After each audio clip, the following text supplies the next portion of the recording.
kailangan daw na may ano, yung mga kaibigan ko i-help natin papunta ng Dubai. Yan, dalawa. So, kapag andun na daw sila, sila na daw bahala sa akin. Pero kakalimutan nila na ako.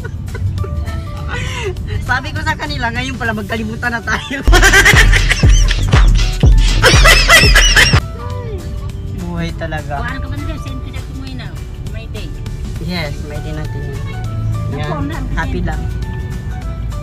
Ayan guys, so how many years na paghihintay na masakyan papuntang MOA. So sa wakas nakasakay na rin. Yan po. Galing po kami ng Victor's Cruise sa Helmita po sa Malate. Galing kami ng agency. So yan po yung MOA. Tanaw na fast forward. Nandito na rin po kami sa MOA. Yan.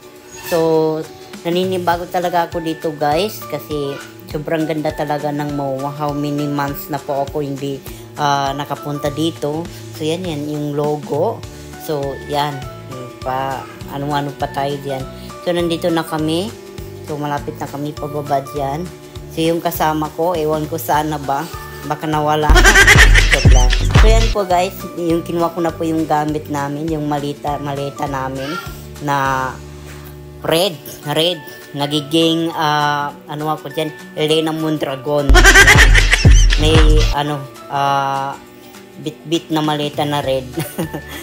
Yung maleta na yan guys, yan po may-ari yung kasama ko. Sobrang tamad talaga magdala ng maleta. Oh my God talaga. Kung hindi lang talaga naawak sa kanya, iiwan ko talaga dito sa MOA. Pero okay lang kasi napasyalan ko naman yung MOA na hindi ko napasyalan ulit.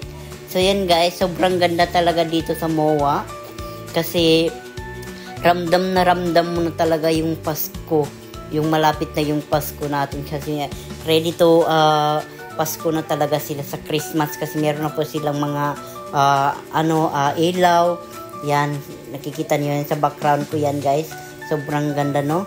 So yan yung sa likod natin. Meron ng mga decorate na mga star. Yan, sobrang ganda dyan sa likod na yan guys. Sobrang ganda na pa-picture kami dyan ng kasama ko. So ipapakita ko sa inyo kung gaano kaganda. So yan guys, sobrang ganda talaga kasi feel na feel mo talaga na Christmas na talaga dito sa MOA. Sa dami-dami ng mga light, ilaw, ng mga ibang-ibang kulay dito na makikita mo sa likod natin, di ba? Sobrang ganda. Kaya kung ikaw po hindi ka pa nakapunta dito, ay pumunta ka na dito, mag-selfie ka na kasi for sure na hindi ka talaga maboboring dito. Di ba yan? Meron pa cute-cute, hindi naman cute. So yan. Yan po yung logo. Kasi yan, naghihintay na bang kami ng bus papuntang FTI. Kasi pauwi na rin kami ng dito sa New Lower Bicutan.